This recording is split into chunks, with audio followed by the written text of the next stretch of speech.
This is Michael Hale from RedZone Radio, and we have breaking news coming in this morning. Multiple emergency bulletins are being issued across the country about what authorities are calling some kind of violent public safety situation. And right now, the problem is nobody seems to agree on what exactly that means. We've got reports from upstate New York, parts of New Jersey, and a few scattered calls coming in from the city already. Depending on who you ask, this is either an industrial accident, a terror-related incident, a hazardous materials breach, or the internet doing what it does best and losing its mind before breakfast. Which, to be fair, happens every couple of weeks now. Yeah, but this one feels weird, even for weird. Well, let's stay grounded. We're not going to throw gasoline on panic. There's already enough rumor flying around online. If you're waking up and seeing words like lockdown, attack, government site, unknown organism, maybe take a breath before you decide civilization is over. We do know one thing for sure. A federal research facility in upstate New York had some kind of major emergency before dawn. Road access restricted, helicopters in the air, and authorities are being extremely vague. Extremely vague, which is government for we are currently improvising. We also have reports of an incident at a pharmaceutical company in New Jersey. Security guards found dead, strange wounds, chemical burns, and that's according to 2 separate local sources. Chemical burns and violent attack at the same time. That's not a combination you hear every day. No, it isn't. We're opening the phone lines now because people have been calling non-stop since before we went live. We're going to sort through what's real, what's rumor, and what might be somewhere in the middle. Michael, I need you to listen carefully because I don't think I have much time and I don't know who else to tell. I was working overnight at that facility upstate. I can't say my name, I can't say my department, but something got loose and it was not supposed to be possible. All right, slow down. You were physically inside the facility. Yes, lower containment support. I don't have high-level clearance, okay? I wasn't one of the people making decisions, but I was close enough to hear alarms and see one of the things moving through the corridor. One of the things? I don't know what else to call it. They never called it an animal. They never called it a specimen around us either. They kept saying organism, always organism, like if they used a cold enough word, maybe it would sound manageable. What did you see? Black, not like fur, not skin, not metal either, but shiny in places, thin and tall, but when it moved, it could drop low like it didn't have bones the way we do. Its head was long, smooth, no eyes that I could see. It moved so fast I thought I imagined it, until a guard opened fire and everybody started screaming. The guard fired at it? Yes, and it barely slowed down. I heard rounds hit the walls. I heard something wet hit the floor right after, and then smoke started rising through the metal grate. Somebody yelled, get back, it's burning through," and then the emergency doors started closing. Burning through? I think its blood did that. I swear to God, I think its blood did that. And then the vents above us started making noise, scraping like something crawling too fast to track. People were trying to badge through sealed doors. Someone fell, and I just ran. I ran, and I haven't stopped. Are you safe now? I'm in my car in a gas station parking lot, and I keep thinking I can hear something on the roof every time a truck passes. They told us not to contact media. They told us containment protocols were active. Michael, if they say it's contained, they're lying. They were losing it when I left. Nobody there looked... Hello? Are you still there? We just lost that line. All right, we lost that caller. We cannot independently verify what she just said, but that did not sound like somebody trying to prank a morning show. No, that sounded like someone in shock. Could still be misinformation. Could still be someone repeating rumors from inside a chaotic scene. We do have to say that. But the details she gave line up a little too closely with some of the messages we've been getting. Especially the chemical burn part, because those New Jersey reports mention burns too. And now social media has decided the phrase of the morning is monster sighting, which is always a good sign that people are behaving normally and responsibly. I was waiting for your sarcasm to show up. It's how I self-soothe. We've got videos floating around from an industrial district in Jersey. Most are blurry and useless, but there's enough panic in the voices that it's getting hard to dismiss all of it. The internet can panic over a raccoon in a trash bag if the lighting is bad enough. True, but I've never heard police scanner traffic ask for heavy weapons on an unidentified animal call. Yeah, that one stood out. We've got the scanner feed up here. Warehouse district, multiple officers requesting backup, unclear suspect description, one officer reportedly injured by unknown corrosive substance. Corrosive substance again. Again. Let's keep moving. Yeah, hi. I work maintenance in Brooklyn, near one of the older tunnel access points. I know how this is going to sound, but I saw something down there maybe 45 minutes ago, and it wasn't a rat. New York rats usually appreciate the slander, but go ahead. I'm serious. My partner and I were doing a check, and there was movement on the far side of a tunnel. Too tall for a person crawling, too fast for anything normal. It ran along the sidewall for maybe 3 seconds. Along the wall? That's what I said, along the wall. Not falling, not slipping, like that was where it was supposed to be. It stopped under one of the dim lights, and I saw part of it. Long head, black body, tail, I think. Then the train noise hit, and it was gone.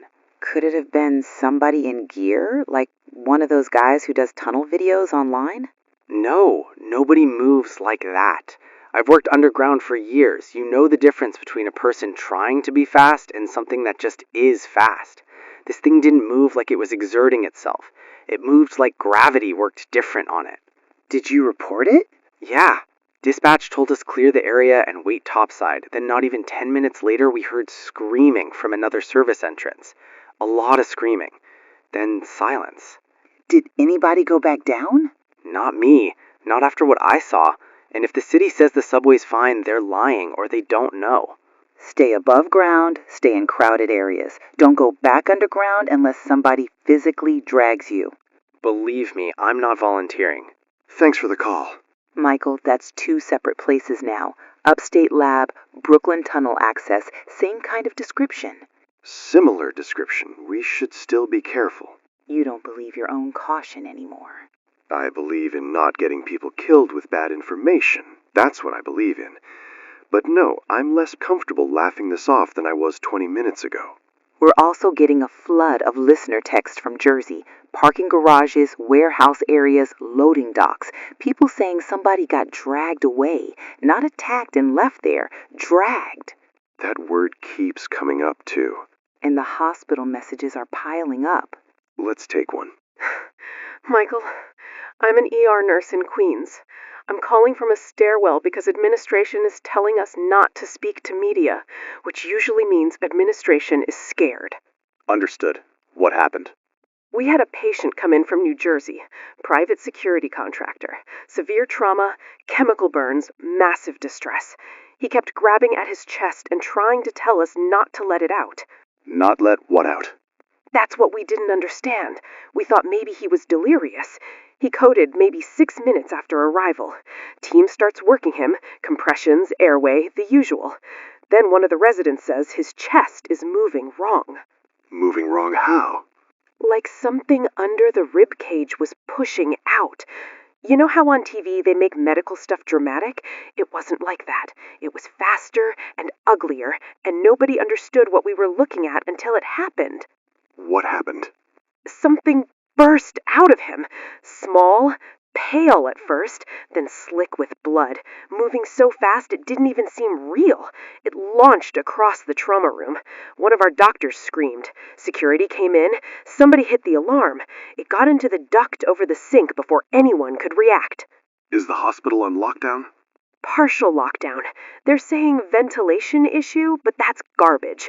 We have one resident down, maybe dead, and security is sweeping ceilings with flashlights. Michael, there were weird marks on the original patient's torso, like something had attached to him before he came in. I don't know what I'm even saying right now. This sounds insane. I know, but keep going. If this starts showing up in hospitals, we're done. We're packed already. We don't have isolation for something that comes in inside a human body. And if the blood burns, one of the security guys got splashed from the first patient's wound and his gloves started smoking. Are you safe where you are? I don't know. I keep hearing movement above the ceiling tiles. They told us to stay on our floor. I don't think floors matter if it uses the vents. Then get somewhere with other people and stay off isolated corridors. Michael, if anybody tells the public this is under control, they're buying time. That's all they're doing. Wow, that one gave me chills. Yeah. So now we've got a lab caller, a tunnel caller, and a hospital caller, and none of them know each other. And they all sound like they're describing different stages of the same nightmare. You said different stages. I know what I said. CDC is still denying any biological outbreak. Department of Homeland Security still no statement. Local law enforcement saying avoid affected areas and report suspicious activity, which is not exactly comforting language. Suspicious activity feels a little underpowered this morning. Slightly, yes. Let's go to one more before the break that we're not taking because nobody here feels like taking a break. I saw one attack somebody in a garage in Lower Manhattan maybe half an hour ago. I was across the street waiting on a delivery. 2 men came running out, one of them bleeding, and this thing came down after them from above the entrance. When you say thing, describe exactly what you mean. Tall but bent over, black, looked almost wet but not really. Long head, no eyes, tail behind it. It landed on one guy and knocked him straight down. The other one kept running. A cop fired at it and the shots didn't do anything except make a turn. Turn toward the officer? Yeah, and when it moved, it didn't move like a person or animal. It was like spider and snake combined. That's the only way I can see it. Then it hit the guy on the ground with its tail and dragged him backward into the garage. Dragged him? Like he weighed nothing. Then there was smoke on the pavement where blood landed and everybody scattered. Did emergency services respond? They were there. They just didn't know what to do. One cop was yelling, back up, don't shoot near the blood. That doesn't sound like something you say during a normal attack. No, it doesn't. The people need to stop going outside to film this stuff. I saw 3 guys trying to get closer for video. One of them almost got taken. Good advice. Get somewhere secure and stay there. Appreciated. Michael, I think we're past bizarre news story. I think we're at the point where if all of this is fake, it's the most coordinated and detailed fake I've ever heard. And I don't think it's fake. Neither do I. All right. If you're listening right now in New York, New Jersey, or anywhere near one of these reported incidents, keep your phone charged. Stay with other people.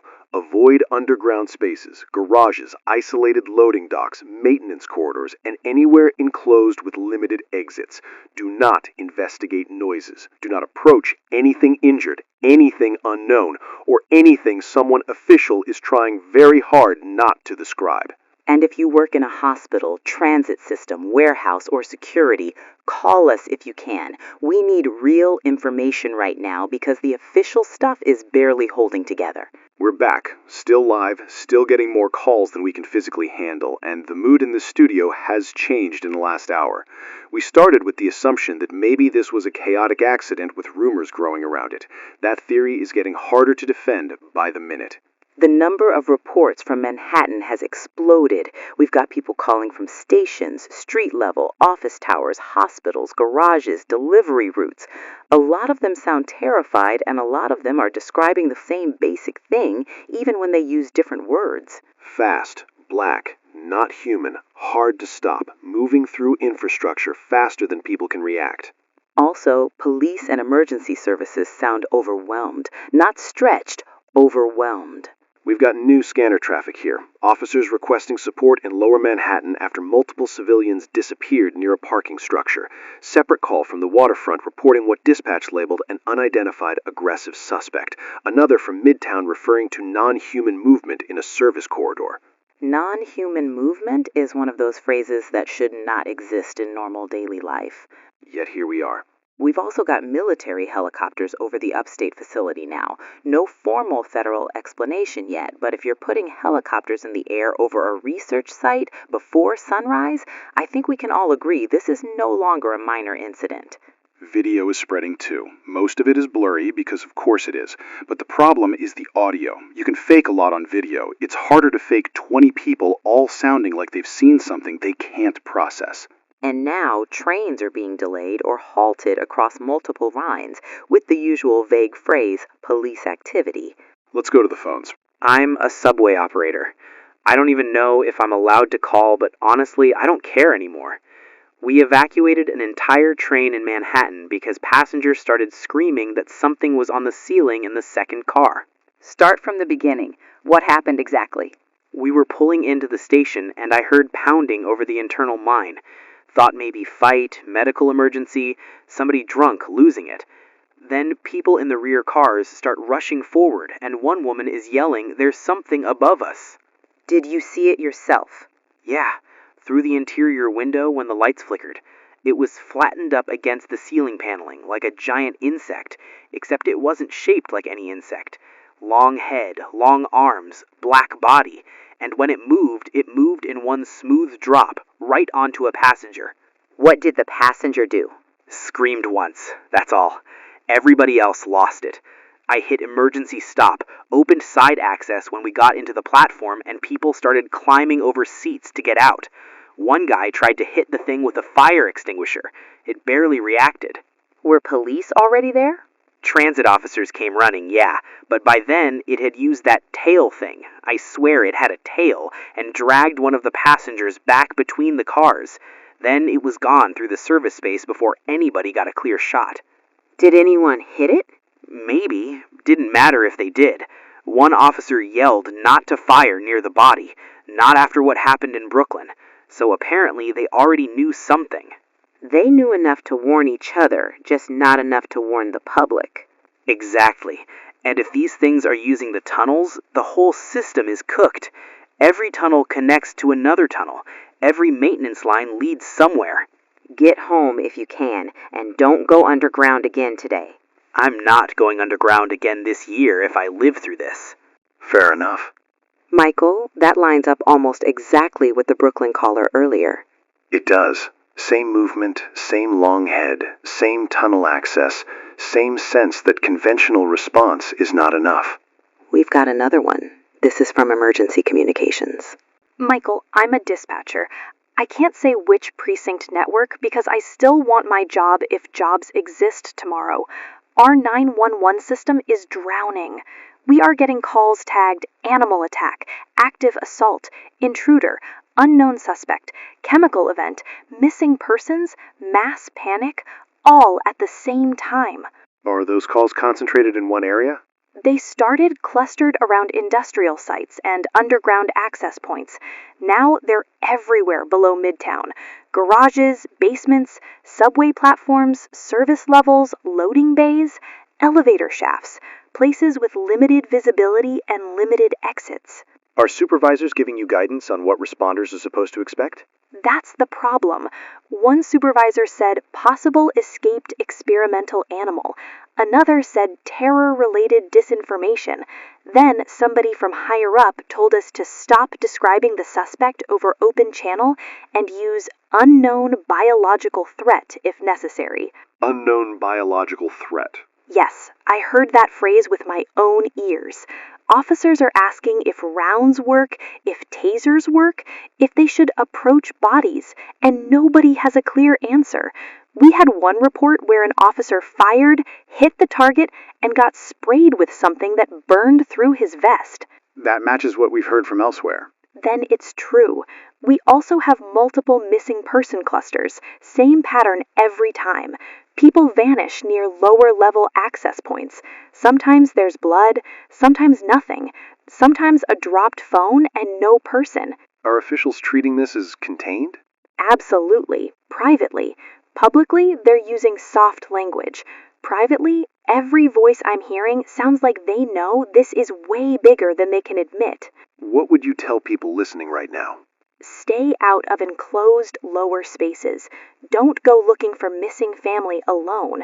Don't assume a locked basement door means safety. And if you hear something moving in the walls, leave if you still can. Understood. Michael, I'm telling you, they don't know how to categorize this, and that scares me more than if they were lying. That right there. That's the part that lands hardest. Not a cover story, not a plan, just no category. Human beings love categories. When the institutions stop being able to name a thing, you know you're in trouble. We've also got reports of people going missing in groups now. Not one person alone in an alley. delivery crews, security teams, maintenance workers, people near parking garages and basements in service corridors. Which suggests movement patterns, not random chaos. And online, the phrase black biomechanical creature is trending, which I hate even saying out loud. Yeah, let's not let social media name the apocalypse before lunch. Too late for that, probably. Let's go back to the phones. I'm in Lower Manhattan. I saw one up close, and I need people to hear this, because footage is not doing it justice. It doesn't move like something confused or enraged. It moves like something hunting. Where did you see it? Parking structure near Tribeca. I was walking deliveries to the service entrance, heard shouting below, then two guys ran out from the ramp, and this thing came after them from the sidewall, not from the floor, the wall. Similar to what our earlier caller said in Brooklyn. Then your earlier caller wasn't crazy. It hit one man with the tail, straight through maybe the shoulder, maybe upper chest, hard to tell, and dropped him. The other guy kept running. A police officer fired, and I saw sparks or debris or something kick off the wall. It turned its head toward the officer, but didn't rush him. It dragged the injured guy backward into the dark. Like it chose the easier target. Exactly. That's why I said hunting. It wasn't random. It picked. And there was smoke where blood hit the concrete. I know how that sounds, but I saw it. What did the police do? Backed off and started pushing people away. One officer yelled, "Don't corner it." Another yelled, "Stay away from the blood." Then nobody wanted to go back inside the garage. Did you notice anything else? Sound, smell, anything? The sound, yeah. Not like an animal growl, more like air moving through something mechanical and wet at the same time. I don't know how to explain that better. That's all right. You explained it fine. People are still out here filming, by the way. That's the crazy part. Half the street is running, and the other half is holding up phones like it's a parade. New York till the end. Yeah, except this feels like the end. Get inside somewhere populated and stay off the street if you can. Thank you. More footage just landed in our feed. Again, blurry. Again, too many people screaming the same things. Long head, ceiling, tail, took someone. This next hour is going to be when the official story either catches up or collapses completely. Because right now, the gap between what people are seeing and what officials are saying is getting too wide. We've got one more call. Michael, I work night security for a building in Jersey. We had an alert before dawn from a pharmaceutical company nearby. They told surrounding properties to lock exterior service access and report anyone with chemical contamination or violent behavior. Did they say why? Not directly, but then one of the patrol cars rolled in carrying a guard from that site, and his chest looked caved in from the inside, if that makes sense. He was alive for maybe a minute. He kept trying to speak.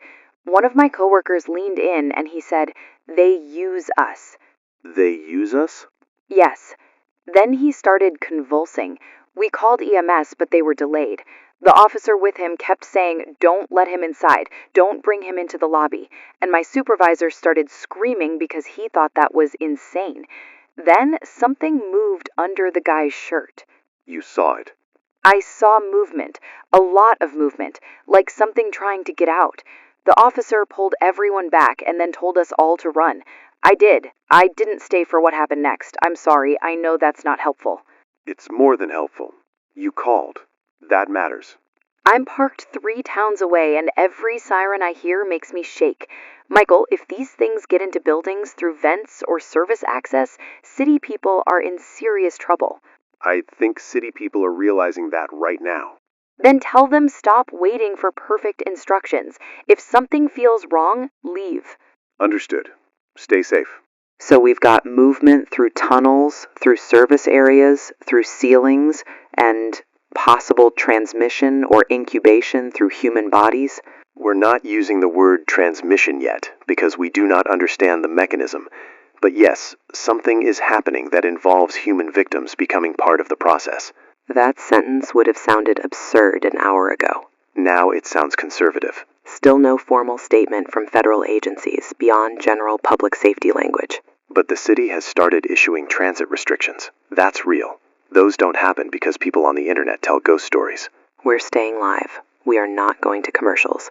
If you're just joining us, avoid underground travel, avoid garages, avoid isolated interiors, avoid service corridors, and do not approach any scene involving chemical burns, strange chest trauma, or unidentified movement overhead, unknown individuals, animals, or biological material. That is not a sentence written by calm people. No, it is not. And the fact that they are telling the public to avoid the entire subway system means whatever is happening down there is beyond routine response. The bridge traffic cams are showing backups already. People are trying to get out of Manhattan all at once. We've also got our first confirmed mass panic reports from office towers in Midtown and Lower Manhattan. Shelter-in-place orders in some buildings, evacuations in others. Nobody seems to know which strategy is better. Hospitals are getting hit with what staff are calling impossible cases. Some victims coming in with attack trauma, some with chest complications, some with chemical burns, and some with no obvious explanation at all beyond extreme panic. Social feeds are filled with clips of things moving on building exteriors now. Again, we can't verify each one, but at this point the descriptions are consistent enough that dismissing all of it would be irresponsible. We've got caller on the line. She says she's a biologist. Go ahead. Michael, I'm a comparative biologist. I'm not calling to make people panic. I'm calling because I've been listening for 90 minutes, and the physical descriptions your callers keep repeating do not match any known native animal pattern. Based on what specifically? Movement geometry, body structure, apparent exoskeletal surface, the absence of visible eyes combined with precision targeting, the ability to move on vertical and inverted surfaces at speed. Those things do not fit conventional terrestrial predators, not together. Could it be advanced bioengineering? That's more plausible than any natural animal explanation, but even then, the design would be grotesquely efficient.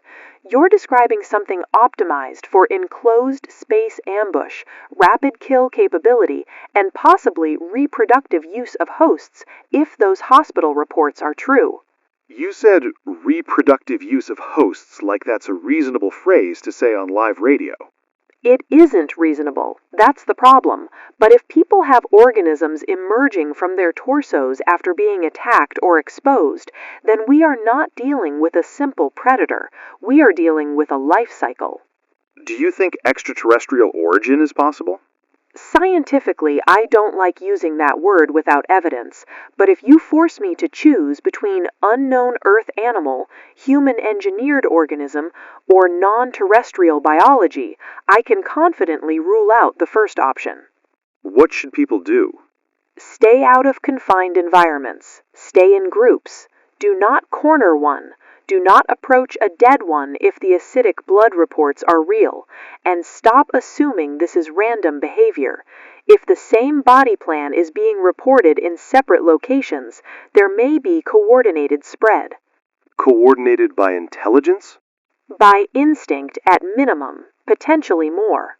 That is deeply unsettling. Good. People should be unsettled right now. That may be the most honest thing we've heard all morning. We've also got a confirmed report now of an officer being injured after firing on one of these creatures.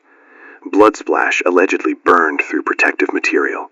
That lines up with our earlier calls and with internal dispatch chatter we've been hearing. Which means even when responders hit one, it may create a new problem immediately. Right.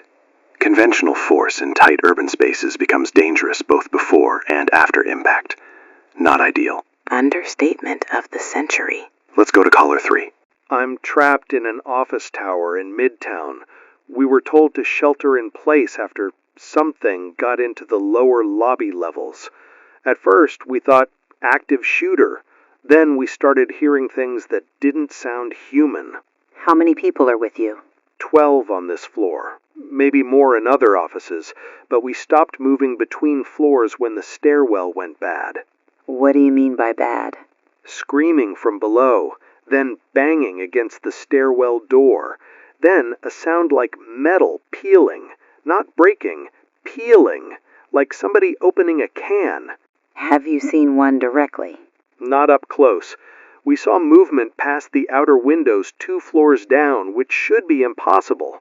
something black moving along the outside skin of the building. Then one of the elevators opened empty, with blood inside and smoke coming off the floor. Smoke again. Yeah, people on 19 stopped answering messages, then 21. Then our building chat just filled with one sentence over and over. Don't use the stairs.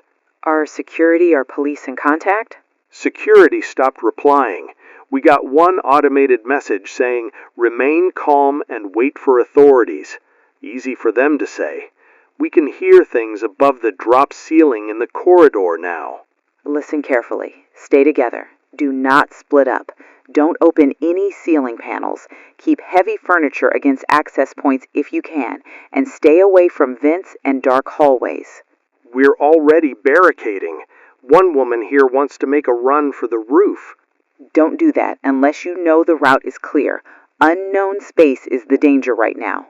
If they come through the ceiling, nowhere's clear. I know, but panic gives you worse odds. Stay quiet, stay together, keep this line open if you can. Please keep talking. It's getting too quiet between the sounds. We're here. We'll leave that line on hold with the screener if possible. Michael, that one's gonna stay with me. Me too. We've also got hospitals now reporting bodies under quarantine after attack-related deaths because staff are afraid there's something still inside them. Which is exactly the kind of sentence that destroys public confidence for a reason. Social media is not helping.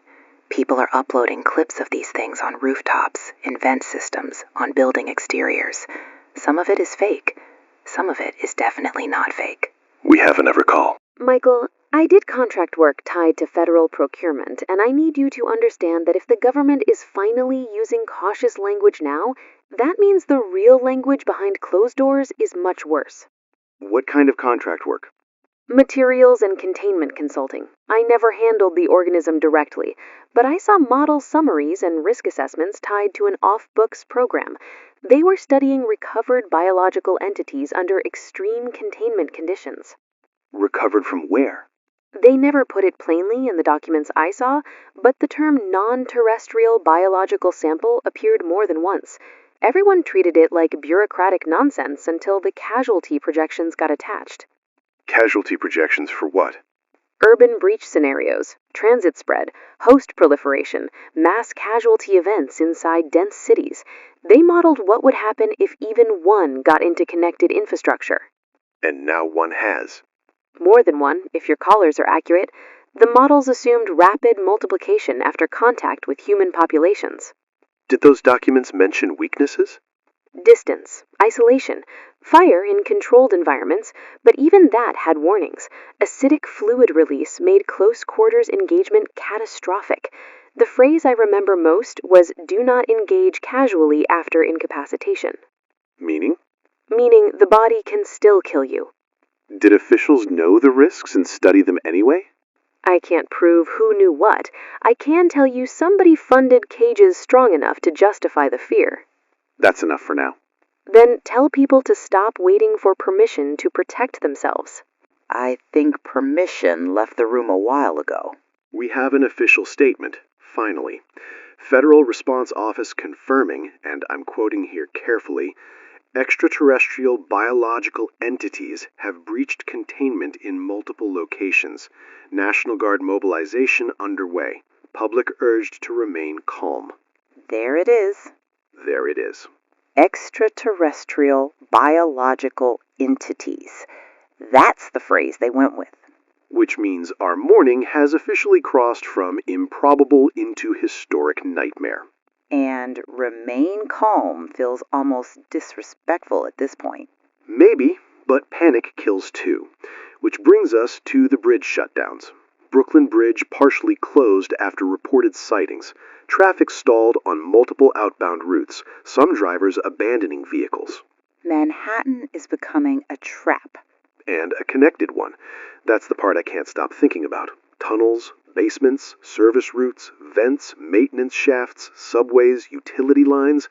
If these things favor enclosed systems, New York is built like a roadmap for them. We have one more caller. I'm on foot on the Manhattan side of the bridge. People are running, not orderly running, bad running, the kind where they don't know what they're running from, only that everyone else is moving. Did you see what started it? Somebody started yelling there was one under a stalled truck, maybe two. Then people at the front turned around and the whole bridge just broke into waves. I didn't see it clearly, but I heard something hit the underside of a car hard enough to lift it. Did authorities respond? National Guard vehicles are trying to get through, but there's nowhere to go. Too many abandoned cars, too many people on foot. Somebody fired somewhere behind us, and then people started screaming, "Acid, acid, get back!" So the blood warning is reaching responders now. Yeah, but not fast enough for everyone. There are kids out here, tourists, delivery workers, people in office shoes trying to sprint over bridge steel. Keep moving and don't stop in dense groups if you can help it. Easier said than done. Everyone's trying to leave at once. I know. Just stay alert and don't go below street level for any reason. Nobody has to tell me twice. We're going to keep repeating the same core advice because it matters. Stay indoors if you're already somewhere secure. Avoid lower level spaces, tunnels, basements, stairwells you haven't cleared, parking structures, and anything connected to ventilation systems or utility corridors. And now that the official statement is out, stop treating the weird stories as random internet panic. They're not. We are still on the air, against the advice of at least 2 people in this building, and in agreement with everyone else who thinks information is the only thing holding pieces of the city together right now. The last 2 hours have changed everything. National Guard checkpoints are going up across parts of the city, but the problem is these creatures seem to be moving through places people can't easily secure. Tunnels, building systems, lower access levels, utility corridors, areas that connect faster than streets do. Manhattan evacuation orders are rolling out in waves, but the roads are gridlocked, the chodes are choked, the tunnels are effectively dead, and nobody can tell civilians where the safe route is because there may not be one for long. Sections of the power grid are starting to fail too. Not citywide yet, but enough to make the pattern terrifying. If these things prefer darkness, or if the damage is simply spreading through infrastructure, either way the city is getting less survivable by the hour. We've also got the CDC finally confirming what hospitals were already terrified of: parasitic reproduction. Attack or exposure, followed by an incubation window reported between 2 and 6 hours before violent emergence, which means anyone exposed earlier this morning may be turning into another phase of the outbreak right now. And that means crowded shelters are complicated too, because nobody knows who has already been compromised. Exactly. We've got caller on the line, firefighter from the Bronx. Go ahead. We got called to an apartment complex for smoke in the basement. It wasn't really smoke, more like vapor off something melting. Tenants said they'd heard screaming overnight, weird sounds in the walls, power dipping in and out. When you went in, what did you find? The basement was covered in this dark resin-looking stuff, thick on the walls, over pipes, across doors, even the ceiling in places. Not mold, not fire damage. More like something built the space into something else. Built for what? Nesting, maybe. I hate saying it that, but there's no better word. We found people down there stuck to the walls with this stuff. Alive, barely conscious. Couldn't pull them free without tearing skin. Jesus. Then one of the things dropped from overhead. It had been above us in the pipe run the whole time. We hit it with a Halligan, with axes, with hose pressure. Didn't matter much. One guy got blood on his sleeve, and it started eating right through the coat. Were you able to get civilians out? Some, not enough. And there were shapes further back in the resin, like eggs or pods or I don't know what. Bigger structures, organized. This wasn't just random hiding. This was conversion. Conversion of the basement. Yeah, into their space. And the worst part?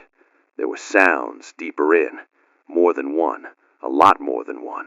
Did Command tell you to re-enter? Command told us pull back and mark the building, which is firefighter language for we're out of our depth and we know it. Understood. Tell people not to think locked doors will save them if the building already has them inside. By the time you hear them clearly, they're already closer than you think. Thank you. Stay safe.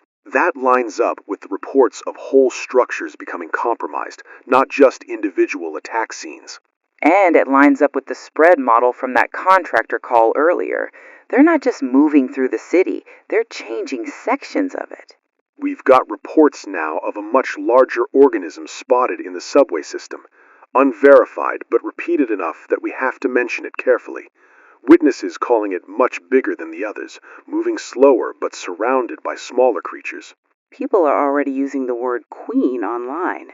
We are not confirming that word, but the reports of size difference and coordinated activity are significant. We've got another call. Michael, my husband got attacked this morning in a loading area behind his job in Queens. It didn't kill him there. He came home shaking, bleeding, saying something jumped on him and then ran off. He had marks on his face and chest. We thought concussion, shock, maybe chemicals. How long ago was that? Around 3 hours. He kept saying he couldn't breathe right. Then he got calmer. Too calm. Sat on the kitchen floor and just stared. I tried calling EMS, but nobody came. Then he started convulsing, and blood came out of his mouth, and something moved under his shirt. Are you alone with him? Not anymore. I locked myself in the bathroom. He collapsed in the hallway, and then there was this tearing sound. I didn't see it fully. I didn't want to, but I heard something small hit the floor and scurry away. Is it still in the apartment? I think so. I keep hearing light scratching in the vent and under the sink. I don't know if it's small or if there's something bigger in here now, too. Listen to me very carefully. Stay quiet. Do not leave the bathroom unless you have a clear exit to outside help. If there is a window and a safe way to signal neighbors without exposing yourself, do that. There's a small window, but I'm on the 5th floor. I can hear people screaming outside, too. Michael, what happened to him? Was he already dead before that thing came out? I don't know. I wish I did. Right now, all we know is the incubation reports are real enough that authorities are warning hospitals and shelters. He was fine this morning. We were arguing about groceries. That was 4 hours ago. How does a day become this? It shouldn't, but you need to stay focused now. I can hear it in the wall right beside me. Then stop talking. Put the phone on the floor if you need both hands. If someone official reaches your building, make noise only when you know it's human. Michael. God. Stay with me here. I'm here. We knew this intellectually. Hearing it like that is different. We also just got another infrastructure report. Lower Manhattan losing patchy power in several blocks. Some officials say overload, some say damage. People on the streets say the dark is making movement harder to track. Which favors the creatures if witness patterns are accurate. We've got caller 3, male, says he wants to explain why conventional weapons are failing. Go ahead. I work in industrial chemistry, not military science, but based on every credible report so far, the acidic blood is the real tactical nightmare. It means even successful hits become environmental hazards immediately. Explain that for regular people. Sure. In a city, when you shoot something and it bleeds acid, you're not just trying to kill the target. You're also risking structural damage, toxic splash, ignition if it contacts the wrong materials, and panic, because now the floor, walls, or vehicles around the body can become lethal too. So every close-range fight becomes dangerous even after the creature is down. Exactly. If you burn them, you may aerosolize or spread material depending on conditions. If you use explosives in enclosed spaces, you may collapse and acid spread worse. If you use standard rounds, you may wound without stopping and still create splash hazard. It's almost a perfect anti-urban defense organism. That phrase should be illegal. I'm sorry, but it's true. Whatever designed this, if it was designed, produced something ideal for turning dense infrastructure into a death trap. Do you see any practical response? Distance, barriers, fire only with extreme caution, and maybe cold if it slows biological activity. But right now, the real problem is reproduction speed. If each host produces another organism in hours, then the city is already behind. We've also got reports of coordinated hunting now. Packs, not individuals. Then intelligence or hive behavior is in play, and you should assume they'll exploit repeated human mistakes quickly. Meaning they learn. meaning don't do the same thing twice and expect it to keep working. That may be the best warning of the day. We've got one more caller. Michael, I'm in Lower Manhattan. They told us to evacuate, and now there's nowhere to go. Cars are abandoned everywhere. People are trying to cross on foot. Some are turning back because someone said the checkpoint ahead was breached. Are you in a vehicle or on foot? On foot now. I left my car 2 blocks back because nobody was moving. There are soldiers shouting directions, but every direction sounds temporary. You can hear gunfire in bursts, then people screaming to get away from the blood. Everyone knows that part now. Have you seen any of the creatures directly? Not clearly. I saw one shape move under a delivery truck, and then people in front of me broke. Full panic. Some ran into stores, some into alleys, which felt like the worst possible choice. I keep thinking nowhere in this city is really open enough. That may be true in some areas. Michael, do we stay moving or do we hide? Nobody can answer that. Authorities keep saying proceed to safe zone, but the safe zones keep changing. Right now, if you are already outside in open flow, keep moving with awareness. Don't enter enclosed, unknown spaces just to get out of sight. Not basements, not garages, not service corridors, not stairwells unless you know exactly where they lead. That's what I thought. People keep trying to duck into the first doorway they see. Understandable instinct. Bad odds. Everything smells like exhaust and panic and something chemical. I don't know how else to say it. You said it fine. Keep moving. Stay near other people, but not so tightly packed you can't react. I'll try. The decision to stay on air just got easier for me. Because? Because if people out there can't trust official directions to stay consistent, then hearing 2 human voices think through it in real time might actually matter. We stay then. We stay. It is still RedZone Radio. I don't know how many of you are left listening from cars, apartments, rooftops, office floors, schoolrooms, maintenance closets, or wherever else you've managed to hold on. But we are still here. The city we started this morning in is gone. Not physically all at once, but functionally. Cell service is failing in waves. Internet is unstable. Some emergency systems are overloaded beyond use. People are using battery radios again because there's not much else left that works consistently. And the scope is no longer local. We have confirmed similar outbreak reports from Los Angeles, Chicago, Houston, and at least 2 other major metro areas still being sorted out, which means either containment failed in multiple places or there were multiple sites from the beginning. Military forces attempted strikes on larger nest zones this past hour. Some reports say napalm was partially effective. Others say it just forced the creatures to scatter into new sectors. Which is the problem with trying to burn out something that is already threaded through a city. You don't eliminate it neatly. You drive it into new pockets. We're also hearing consistent reports of eggs now. That's a word I never thought I would say on air and mean literally in relation to this. Same. Dark resin structures, cocoon survivors, egg clusters, smaller attack stage organisms that attach to human hosts. The life cycle is becoming horrifyingly clear. And population estimates are getting worse every hour because every new host becomes another organism. So the outbreak doesn't just spread geographically, it compounds. We've got caller on the line. She says she escaped from a subway hive. Go ahead. Michael, I was part of a group trying to move through a station because street-level fighting had gotten too bad. We thought underground was stupid, but outside was collapsing, and we panicked. How many were with you? 9 at first. 3 by the time I got out. Tell me what you saw. The station looked wrong before we even got to the platform. The walls were covered in that black resin stuff people keep describing. Thick ropes of it between support columns, over ad panels, across old signage. It felt like the station had been swallowed and rebuilt from the inside. Were there creatures present immediately? Not at first. That was the worst part. It was too quiet. Then we found the eggs. Rows of them. Dozens maybe more further back where we couldn't see. Soft looking on top, leathery maybe, pulsing a little. One of the guys said, "Do not touch anything." And for once, everybody listened. You said there were only 3 of you left by the time you got out. What happened? One of the eggs opened. Fast. Not slow like in movies or whatever people imagine. Open and out. This jumped straight onto a woman in our group, wrapped around her face and throat, tail around her neck. We tried to pull it off, and another one opened. Then the big ones came when we started screaming. The larger creatures responded to the noise. Or to the hatchlings, I don't know. They came from deeper in the tunnel.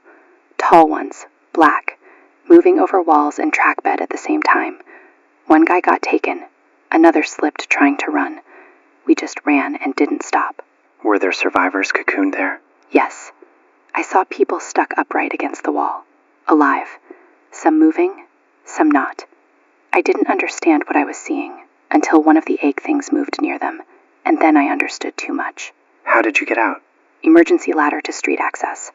One of the others got hit climbing. I don't know if he made it. Michael, underground is gone. People need to hear that. Not dangerous. Gone. Understood. And whatever these things are, they're breeding faster than anybody can count. Thank you. Stay somewhere bright if you can. That confirms the egg stage, fully. And the cocoon reports, which means the city isn't just being hunted, it's being processed. That may be the bleakest thing either of us has said today. Probably not our final candidate, unfortunately. We've got reports now that smaller organisms are responsible for host implantation, and the larger creatures are the mature hunting phase, which means anyone assuming a quiet room is safe because there isn't a full-grown creature in it may already be making a fatal mistake. We also have another call, and this one matters. I worked on one of the original analysis teams tied to the recovered specimen.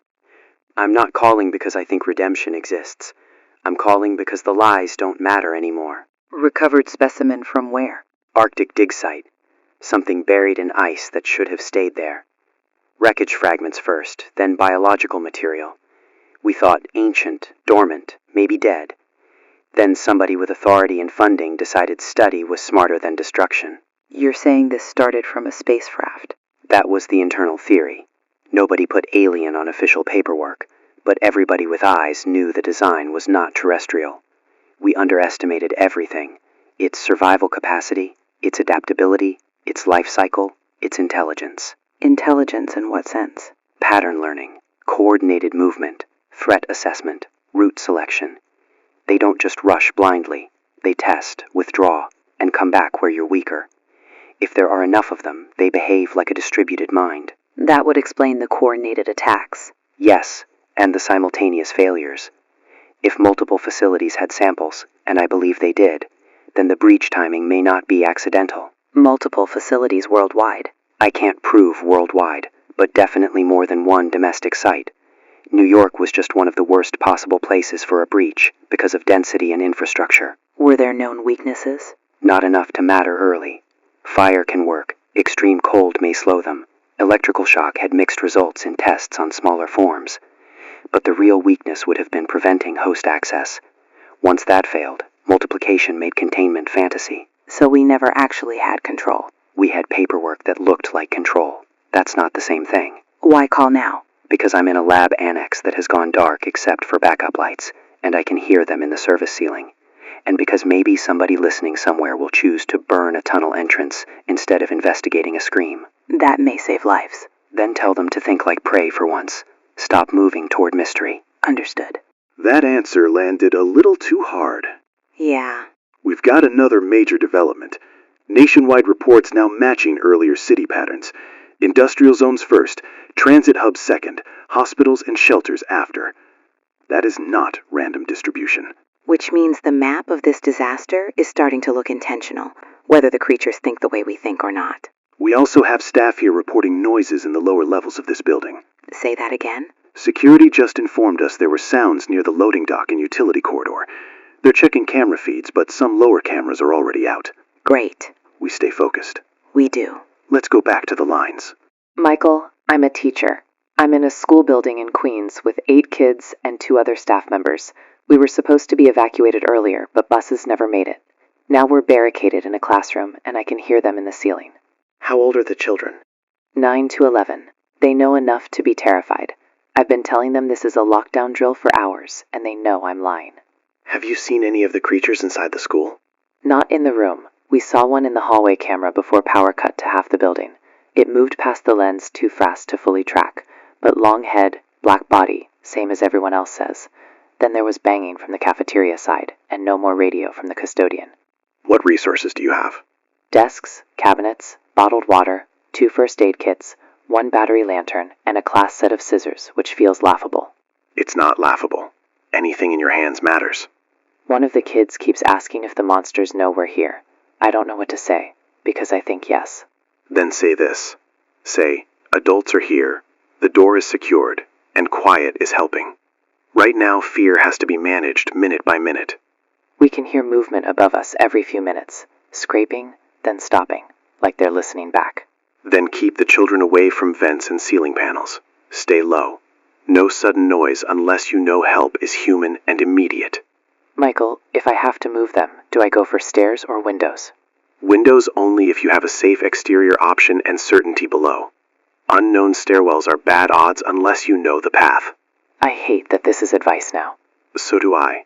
Keep talking on the air. I've got the radio low by the kids. Hearing people still sound human helps. Then we'll keep sounding human. That one might break me. Not yet. Not yet. We've got new caller. I'm calling from downtown. We're in the same building as your station, or nearby enough that I can tell you this. Whatever's in your lower level isn't just a noise. People are running out of the service exit around the corner. Who are they? Maintenance and delivery staff, I think. One guy was yelling, "It's in the dock, shut the inner door," and another one had burns on his sleeve. Not fire burns. I've heard your whole show. Same kind you've been describing. Did you see the creature itself? Not clearly. I saw something move behind the dock gate where the light was failing. Too tall to be a person crouching. Too smooth the way it turned. Then everybody bolted. Are police or security responding? Building security, maybe. Police, I don't know. City response is chaos. But if you're still in the booth, I'd lock every door you have right now. Already happening. Good. Because the lower street's changing too. Less traffic, more abandoned cars, more smoke, and every few minutes people run for no visible reason. That usually means the reason is moving where you can't see it. That's a horrible way to put it, but it feels accurate. It is accurate. Also, phone service is dropping hard. Radios may be all some people have left. Then we'll stay up as long as we can. Do that. People need the updates more than music right now. We've got staff at the studio doors now.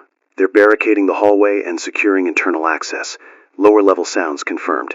Building-wide partial lockdown underway. So it's here. Close enough. All right. Then let's say this clearly for whoever's still listening. The outbreak is no longer rumor, no longer isolated, and no longer containable in the way officials wanted you to believe this morning. These creatures reproduce through human hosts, build nests in enclosed infrastructure, move through vents, tunnels, and service spaces, and they are now spreading across the country. If you are somewhere secure, stay there and reinforce it.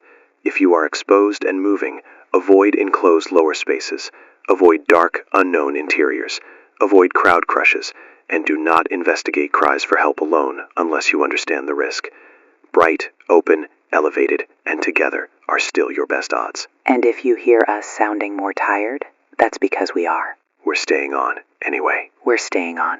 This is RedZone Radio. Still live. Still broadcasting from a building that no longer feels as secure as it did an hour ago. If you're hearing us, then at least one line of communication is still holding. That's more than a lot of people in this city can say right now. We've crossed into something worse than panic. Panic is loud, fast, chaotic. What we're hearing now from all over New York is the sound of people understanding that normal systems are not coming back today. Not tonight either. Maybe not ever in the form we knew them. The National Guard has expanded its perimeter in multiple boroughs. Several bridge approaches are under intermittent closure. Tunnels remain unusable. Large sections of the subway system are considered completely lost. Hospitals are running beyond surge capacity, and some have stopped taking patients altogether because they can no longer separate the injured from the infected. Which is the cruelest part of this whole thing. The instinct to seek help, to go to a hospital, to go somewhere with lights and uniforms and a procedure, may now be part of how this keeps spreading. Power failures are growing. Whole blocks in Lower Manhattan are dark. Parts of Brooklyn are reporting brownouts. Jerseyside reports say industrial corridors are gone quiet, except for emergency traffic and distant gunfire. And the official language has gotten blunter. Earlier they said biological entities. Now we're hearing direct warnings about hostile extraterrestrial organisms, reproductive parasitism, and nest formation in urban structures. Nobody's trying to soften the edges anymore. They can't. The edges have arrived. Security just handed us another note. Lower loading dock camera is dead. 2 stairwell cameras are out. 1 internal hallway feed is flickering. Building staff are locking down upper floors as best they can. So that's where we are. Still talking. Still hoping information matters, while something is moving below us, in the dark. We've got a call. I'm in Queens. Was in Queens. I don't even know anymore. We were told to head to a temporary shelter site in a school gym after our building got evacuated. I need people to hear this because shelters are not automatically safe. What happened at the shelter? At first, it felt organized. National Guard outside, volunteers inside, cots, bottled water, med checks, people trying to keep kids calm. Everybody looked wrecked, but at least it felt like someone was in charge. Then one woman started having trouble breathing. Was she injured earlier? That's the thing. Nobody knew. She said she got shoved while running from a station entrance. No obvious wound, just bruised, scared, pale. Medics were checking her when she dropped, started convulsing. Then the whole gym changed in like 10 seconds. Because people realized what it might mean. Yeah, and then it happened. Something came out of her chest right there in front of everyone. Small one, fast, hit a medic in the face and then disappeared under the bleachers. People started stampeding for the doors. Soldiers tried holding the line, but once the screaming started, it was over. Were there larger creatures there already? Not at first, but after the small one got loose, maybe 15 minutes later, we heard something in the air ducts above the gym. Then something heavy hit the roof area over the back corridor. Then gunfire. Then soldiers yelling, "Everybody move, move, move, they're inside." So the shelter turned into a trap. Exactly. The exits clogged. People got knocked down. Some ran into locker rooms because they thought small rooms would be safer. I ran through the side service exit and kept going. Haven't stopped for more than a minute since. How many got out? I honestly don't know. Too many people, too much noise.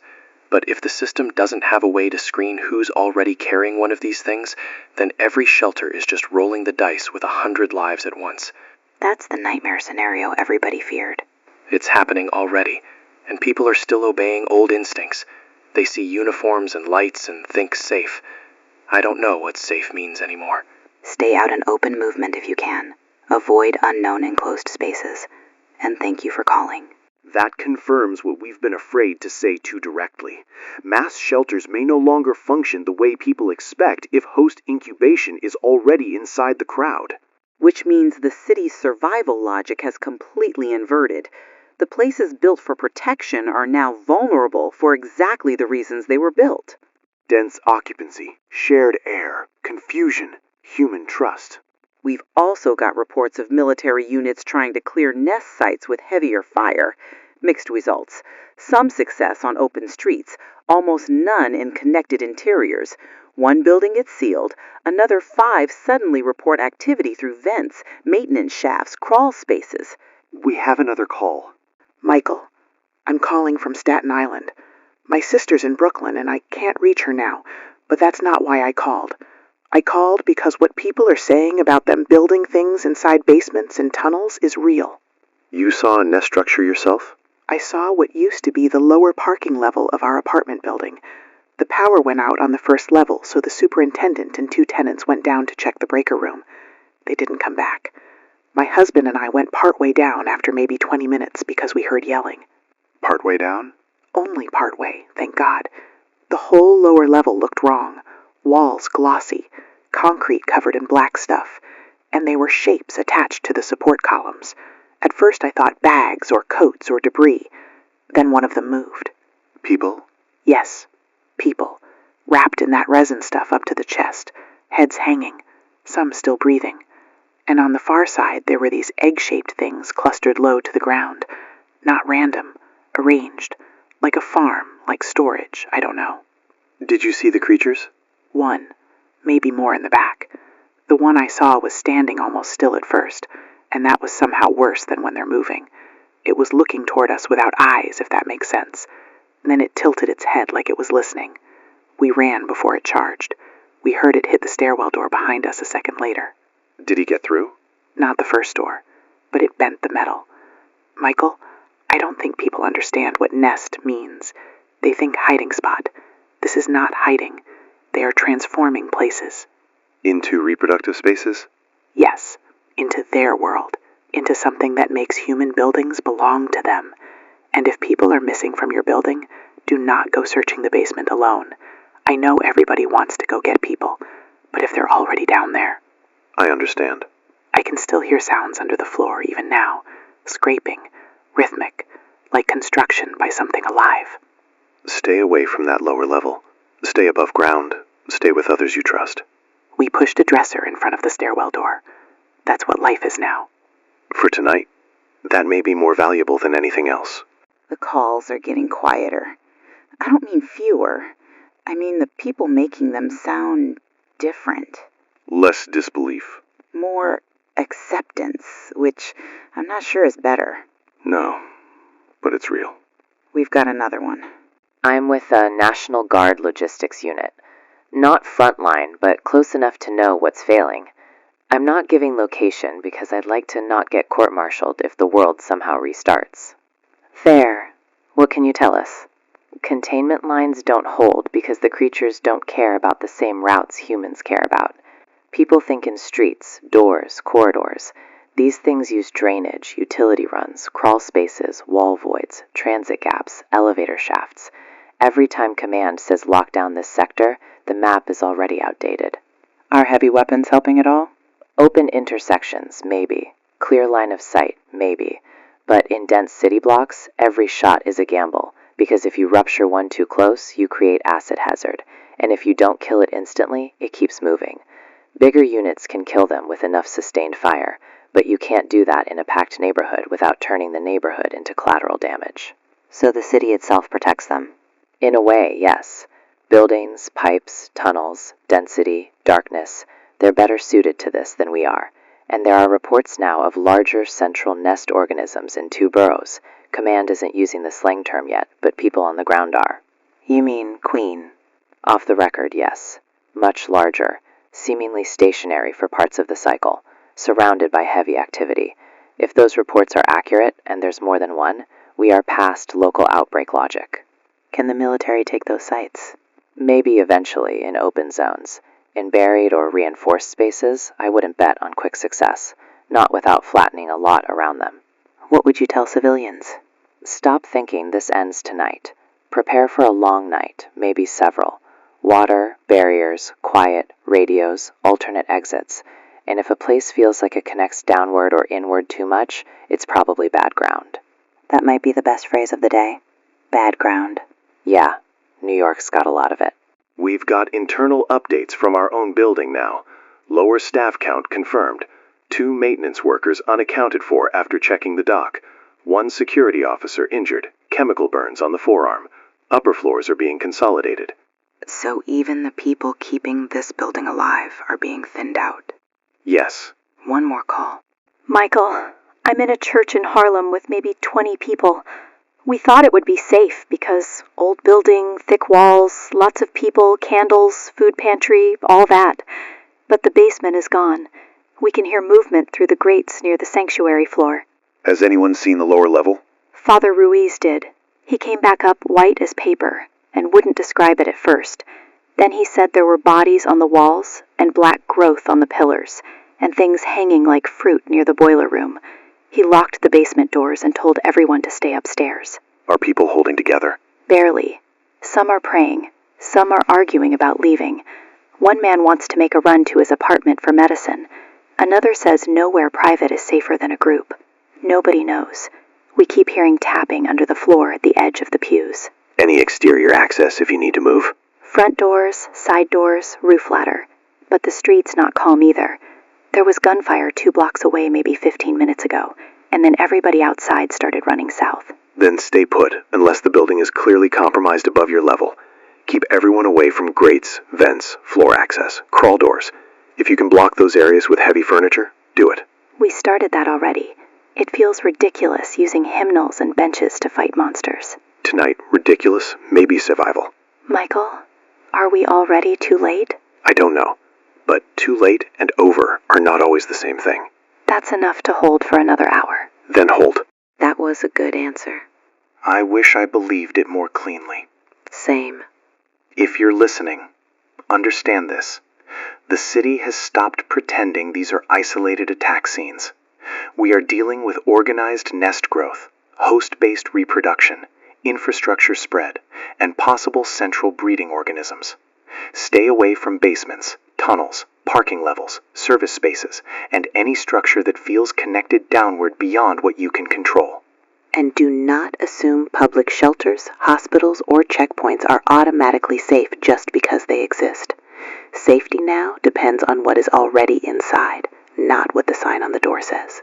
This is RedZone Radio, and there's no point maintaining the old, careful vocabulary anymore.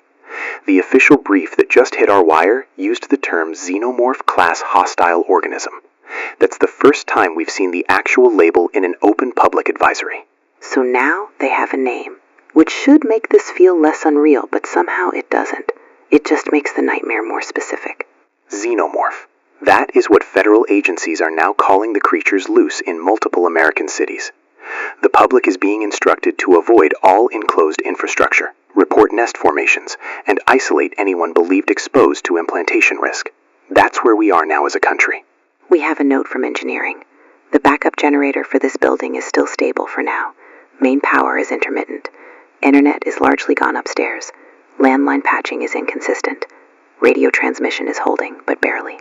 Security also says the lower service corridor is lost. I need everyone listening to understand what that means. We are not abstractly in danger here. The building we are in is being narrowed, piece by piece. They also found black residue on the inside of an air vent cover on 12. That's only 2 floors below us. We're on 13. Yes. All right. Keep talking. That is still the job. We've got a call. I'm a police officer in Brooklyn. Or I was at the start of this shift. I don't know what that means now. We've been told not to do building sweeps unless supported, not to pursue into enclosed spaces, and not to recover bodies unless the scene is cleared by specialist teams. There are no specialist teams left that can get everywhere. How are officers holding up? Badly. Some are refusing orders that amount to suicide. Some are still trying to be heroes and disappearing for it. The old instincts are killing good cops. Chase the suspect, secure the scene, aid the victim.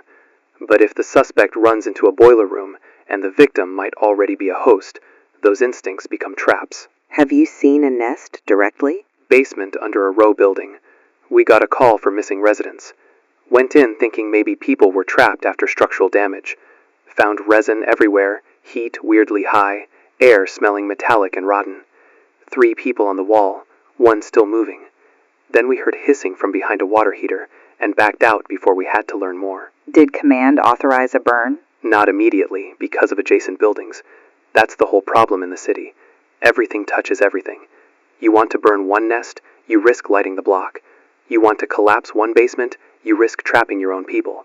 Meanwhile, they keep using the city like veins. Are civilians getting the message to stay out of lower spaces? Some. Others keep trying to go back for family or meds or pets, or because they think they know their building. Nobody knows their building if the xenomorphs are inside it. That's the truth. That's a hard sentence. Harder one is this. I think they're getting bolder above ground. Early on, they favored shadows and lower routes. Now we're getting daylight hits in street canyons, on roofs, even against evacuation lines when the crowd's dense enough. Meaning they're adapting to our movement patterns. Or they've just reached numbers where they don't have to hide as much. Pick whichever scares you more. I don't like either option. Neither do we. That lines up with what we're hearing elsewhere. More surface attacks, less hesitation, and repeated exploitation of evacuation clusters. We've got another one. Michael, my daughter is missing.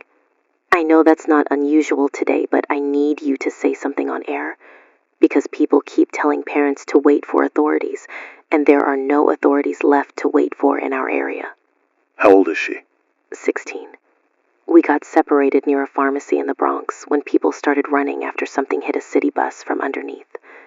She texted me 10 minutes later saying she was hiding in the laundry room of an apartment building with 3 strangers. Then she texted one more message. She said she could hear something in the dryer vent, and one of the strangers wanted to go upstairs, but the others said stay hidden. And then no more messages. Nothing. Phone dead or gone. I've called every hospital, every hotline, every shelter number. Nobody knows anything. I'm 2 neighborhoods away with my younger son, and I keep thinking if I move to find her, I may lose him too. Listen to me. What building? I don't know. She only sent a photo, and it was blurry. Basement laundry room, cinder block walls, 1 red chair, a Coke machine. That's all I could make out. That's not enough to locate fast, and I'm not going to lie to you about that. I know. I just need people to hear this part. Stop hiding in basements. Stop telling your kids to hide in the laundry room or the boiler room or the garage when something's outside. We spent our whole lives teaching them to go low and shelter, and now that advice is poison. You're right. I taught my own daughter that. Stay inside. Get low. Hide until help comes. But if help can't come, and the thing uses the vents, then I taught her wrong for this world. You taught her for the world you were given. That's not a failure. It feels like one. I know. But everyone listening needs to hear what you just said. The old safe spaces are not safe against this. Not the basement, not the parking level, not the service room, not the maintenance closet, not the interior stairwell you haven't cleared. Just say that again, please. Maybe someone else can still use it. I will. Thank you. That call's going to haunt the whole city. It should.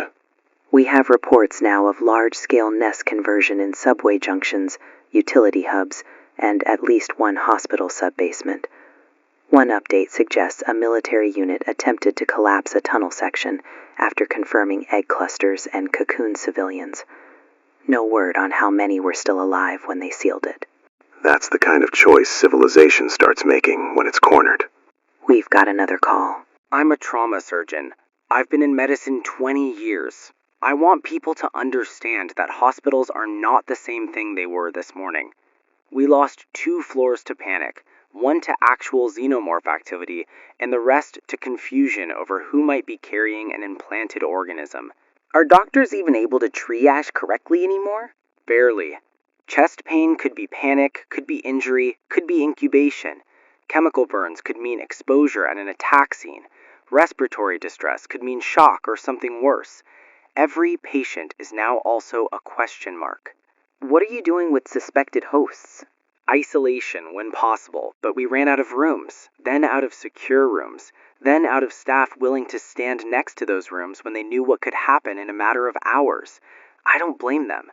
I stayed because I'm arrogant enough to think work matters more than fear, until fear becomes undeniable. Did you see an emergence yourself? 3. First one shattered the entire emotional structure of the ER. By the 3rd, the room had become quieter, which was worse. People were adapting to horror in real time. That's not something medicine teaches you. We can intubate, transfuse, crack chests, stop bleeding. None of that matters much when the body is being used as an incubator by something not of this planet. What are you doing with suspected hosts? Isolation when possible, but we ran out of rooms, then out of secure rooms, then out of staff willing to stand next to those rooms when they knew what could happen in a matter of hours. I don't blame them. I stayed because I'm arrogant enough to think work matters more than fear, until fear becomes undeniable. Did you see an emergence yourself? 3. First one shattered the entire emotional structure of the ER. By the 3rd, the room had become quieter, which was worse. People were adapting to horror in real time. That's not something medicine teaches you. We can intubate, transfuse, crack chests, stop bleeding. None of that matters much when the body is being used as an incubator by something not of this planet. Are there any warning signs civilians should know? Respiratory distress after known exposure, severe chest pain, sudden calm after agitation, abnormal swelling or internal movement, but the window is short. If someone is already in late stage, you may not have time to do anything except get away from the immediate area. That's brutal. It's honest. Hospitals are trying to remain symbols of rescue while becoming battlegrounds. People need to stop assuming an illuminated sign means salvation. We're getting a new building update. A vent cover on this floor just rattled in the producer room. Security is moving everyone into the central corridor. Are we moving too? Not yet. They want us to stay on mic while they secure the outer offices. That feels insane. It does. One more call. Michael, I'm in Westchester. We thought being outside the city meant we were safer.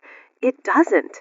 The highways are packed, yes, but the worst problem is everybody leaving the city is bringing fear, confusion, injuries, and maybe more than that with them.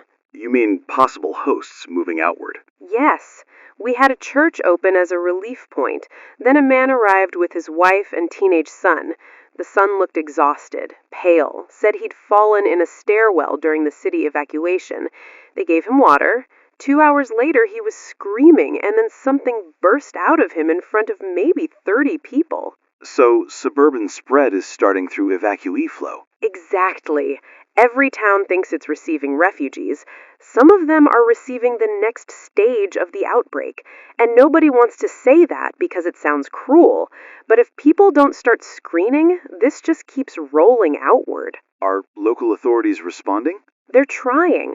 Roadblocks, medical checks, school closures, but they're late. Everything is late. We still hear helicopters going south toward the city and none coming back. How are people reacting where you are? Split down the middle. Half still think this can be managed.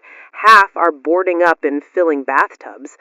I used to think the second group were alarmists. Not anymore. No, probably not anymore. Michael, if the city falls tonight, the rest of us are just on a timer. I can't argue with that. We need to repeat this clearly. The Xenomorph outbreak is no longer an urban rumor or a contained metro disaster. Evacuation itself is now one of the spread mechanisms if host screening fails. And that means anyone listening outside New York should stop thinking of this as television from somewhere else. If you're receiving people from affected zones, your danger is real now, not theoretical. We are also hearing scraping in the wall behind Studio B. Keep going. I'm going. But I need you all to understand, if we sound different from earlier, it's because the building is making noises buildings are not supposed to make. This is RedZone Radio. The hall outside the studio is now barricaded with office furniture, filing cabinets, and a vending machine I am choosing to believe still has useful structural dignity. Staff count on this floor is down to 6 besides us. We are also hearing scraping in the wall behind Studio B. Keep going. I'm going. But I need you all to understand, if we sound different from earlier, it's because the building is making noises buildings are not supposed to make. This is RedZone Radio. The hall outside the studio is now barricaded with office furniture, filing cabinets, and a vending machine I am choosing to believe still has useful structural dignity. Staff count on this floor is down to 6 besides us. Security says the lower floors are effectively abandoned. Not cleared, abandoned. There's a difference, and tonight it matters. Several internal phones are dead. Stairwell B is no longer considered usable. One of the engineers says he heard movement in the cable chase behind the control room lull. If you've never worked in radio, that's not a sentence you want to hear on a normal day, let alone now. We are still broadcasting because the transmitter path is remote linked, and nobody has cut it yet. That is the most hopeful use of the word yet in this building. Citywide updates are growing thinner, which is not a sign of improvement. It's a sign of communications collapse. We still know of fighting in Midtown, bridge control attempts in Brooklyn, expanding nest zones in Queens and the Bronx, and widespread missing person reports everywhere else. There are rumors of entire station platforms below Manhattan sealed and written off. Not evacuated, written off. We can't confirm the full extent, but we can confirm authorities have started treating some underground sectors as unrecoverable. We've got a call. I'm in an apartment in Manhattan with 3 other people I met today. That sentence alone tells you how bad things are. We didn't know each other this morning. Now we're deciding whose backpack gets used to block which vent. What made you stop there? Street got too bad. Too many crowd surges. Too many sudden runs with no explanation. Too much gunfire from directions that kept changing. We found an apartment building with the front door broken and figured higher floors may be better odds. We made it to the 12th. Have you seen any signs of nest growth inside? Not on our floor. Lower floors, maybe. The stairwell smelled wrong around 6. Metallic, sour, like hot batteries and rot. We heard something hit the railings below twice. Nobody wanted to lean over to look. Then, an hour later, we found black residue around the bathroom vent in the unit we're hiding in. That's not encouraging. No. We taped towels over it. One guy says that's stupid because if they want in, they'll come in. Maybe he's right, but doing something feels better than doing nothing. Sometimes doing something is how people keep panic from taking over.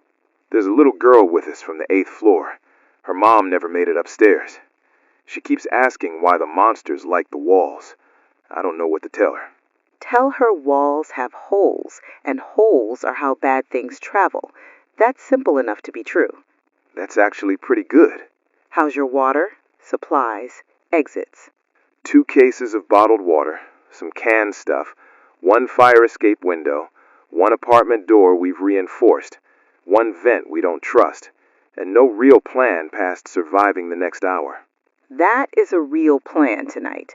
The next hour is real enough. Then we're doing excellent. Better than a lot of people. Stay quiet and stay away from shared building systems if you can. Shared building systems. God, we used to call that convenience. Different world now. Different world. We've got a call. Michael, I'm one of your building's former tenants from the accounting office downstairs. I left 40 minutes ago when they told us to clear out if we had a safe route. I don't think there was a safe route. I think I was just lucky. What did you see in the building before you left? The loading dock was a mess. Burn marks on the floor, 1 security guard crying while someone wrapped his arm, inner gate bent inward, and black stuff on the wall near the freight elevator. Not a lot, but enough. Like handprints, if handprints were made by something with too many joints. Did anyone see the creature directly? I didn't, but one of the delivery guys said it moved across the ceiling pipes over the dock and dropped behind the forklift bays. He kept saying it wasn't just one shadow, it was one body moving through several shadows too fast for his eyes. Were upper floors informed? Not properly, that's why I'm calling. Tell the people still with you that the building wasn't just maybe compromised when I left. It was actively being lost in layers. Stairwell B already had acid damage on 1 landing. The freight system was dead. And somebody said they heard something inside the walls on 11 before I ran. 11? Yes, that was 40 minutes ago. If you're on 13, Michael, I think you need to stop believing time is on your side. Understood. I'm sorry. Don't be. You called. I'm very glad she called. So am I. We also have a city bulletin saying all citizens are to report xenomorph egg clusters immediately and not attempt to destroy them up close, which tells me people have been trying exactly that. Human beings see eggs and think stomp. That instinct may be understandable and very fatal. We've got another call. I'm at a rooftop aid point in Brooklyn. It's not official anymore. It started official. Now it's just people with blankets, radios, and binoculars trying to warn nearby blocks when they see movement. Rooftop Watch Network. That's a fancy term for scared civilians with better sightlines, but yes. And here's what I need people to know. The xenomorphs are not staying low anymore. We've seen them crossing roofs, climbing water towers, using building exteriors to bypass street bottlenecks. So going high isn't automatically safe either. Safer than basements maybe, but not safe. Not if you're isolated. We saw one leap from a fire escape to a neighboring roof like it weighed nothing. Another moved down a brick wall head first. That broke something in my brain. Anything about their numbers? Hard to estimate because they disappear between structures, but more than this morning, way more. Enough that we're seeing multiple surface movements per hour in different directions. That says population growth or coordinated redeployment, maybe both. Are people using radios up there too? Battery sets, handhelds, whatever still works. Phones are mostly junk now. Rooftops are becoming islands with line of sight. Weirdly old-fashioned way to survive the future. What's your biggest advice? Don't assume the absence of noise means safety. They go quiet before they move. And if you're on a roof, watch the edges, watch access doors, and watch vertical surfaces. Everyone stares at the horizon. Nobody checks the wall right below them. That is exactly the kind of advice this nightmare creates. We have another internal note. Something hit the vent cover in Studio B hard enough to dent it. Staff are moving remaining food, water, and flashlights into this room. So now the broadcast booth is also the bunker. Apparently. One more call. Michael, I'm in New Jersey, but I can see Manhattan from where I am. Parts of the skyline are dark, there's smoke in sections, and the bridges look wrong. Not destroyed, just paused, like the whole city forgot how to move. That feels accurate from this side, too. I work in a funeral home. We've become a shelter of accident because people thought solid walls and backup generators would help. Then someone realized how many quiet rooms and lower-level spaces a place like this has, and suddenly nobody felt safe anymore. That's a grim profession to sound extra grim from tonight. Yeah, we moved everyone upstairs, locked the prep rooms, the basement access, the side hall, and while we were moving, one of the older guys said this is how prey behaves when it learns the forest belongs to something else. That's, unfortunately, a very strong line. It felt true. The whole region feels like that now. Human spaces still standing, but not ours the way they were yesterday. And if Manhattan's still broadcasting, then keep doing it. Hearing voices from inside the place we can see burning is the only thing making this feel shared instead of cosmic. Then we keep doing it. Good.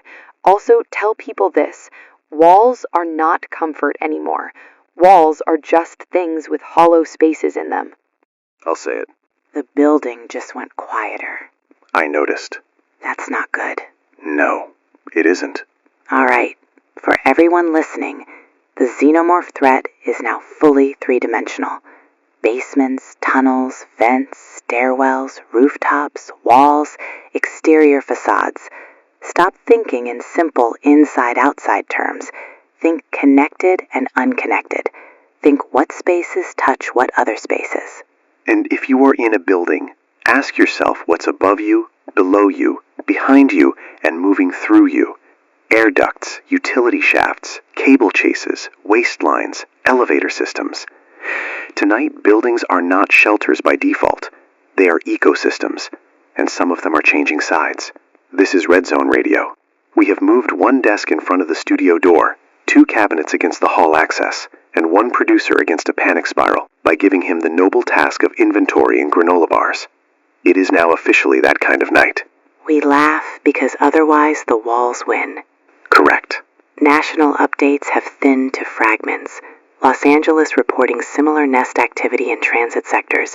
Chicago emergency routes compromised. Houston industrial corridor outbreaks expanding. There are unconfirmed reports of military firebombing on the outskirts of one major city to stop a nest cluster from reaching suburban development. The pattern is national now. City center breach, infrastructure spread, hospital overload, shelter compromise, evacuation contamination, outer zone instability. Different geography, the same grim shape. New York specific, we've got possible complete loss of at least 2 major subway junctions, partial silence from multiple hospitals, and no meaningful civilian traffic moving below Midtown, except panic bursts and military vehicles. That may be the closest thing to a city obituary ever written live. We've got a call. I'm in a police helicopter. Not flying, grounded on a rooftop because refuel routes are gone. We're using the bird as cover and relay. I need people to understand what Manhattan looks like from above right now. Tell us. Dark patches where there shouldn't be dark patches. Fire lines where the military tried to deny routes. Vehicles frozen on bridges. Rooftops with groups waving lights. Blocks that go still all at once and then erupt with movement a minute later. And in some sectors you can see black webbing across upper structures if the spotlights hit it right. Webbing meaning resin growth. Yeah, nest expansion above street level now too. That's the part people below can't always see until it's right over them. There are rooftops that look empty until something moves between HVAC units. We've seen them use the tops of buildings like highways. Are rescue extractions still happening? Limited. Very limited. If it's open roof, clear approach, low threat, maybe. But even then, the creatures have started reacting to rotor noise. We had one launch at the landing gear during a low hover attempt. Didn't make it, but close enough. That's horrifying. Also means helicopters are not magic exits. Nothing is magic now. Just better odds and worse odds. Any sense of the city's chances by morning? Morning will happen. I'm not sure the city we mean by New York will. Not in the practical sense. Too many systems gone. Too many interior spaces lost. Too many people unaccounted for. That may be the most honest assessment yet. Then use it. Stop promising people recovery by sunrise. Promise them survival by the hour if they're lucky. That's what we've been trying to do. We have another call. Michael, I'm one of the teachers from that Queen's school you spoke to earlier. Not the same one who called. She's gone. Gone how? She tried to move the children when the ceiling started breaking in the hallway. We thought the classroom door would become the trap if we waited. She led half the kids toward the library because there were exterior windows there. We heard screaming in the corridor, then gunshots from somewhere downstairs, then nothing from her group. How many are with you now? 4 children, 1 aide, we. We're in a storage room behind the stage area.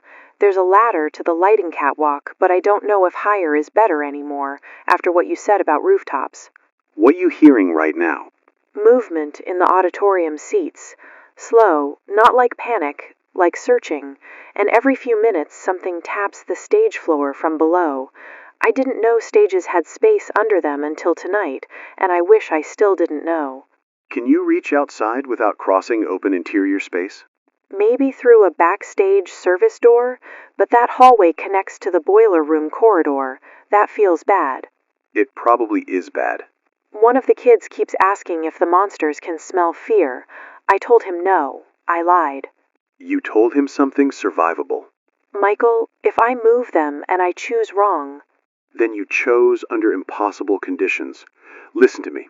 If the room you are in is not yet compromised, and the path out runs through known bad ground, waiting may actually be the better risk until you hear human response or have a clear exterior opening.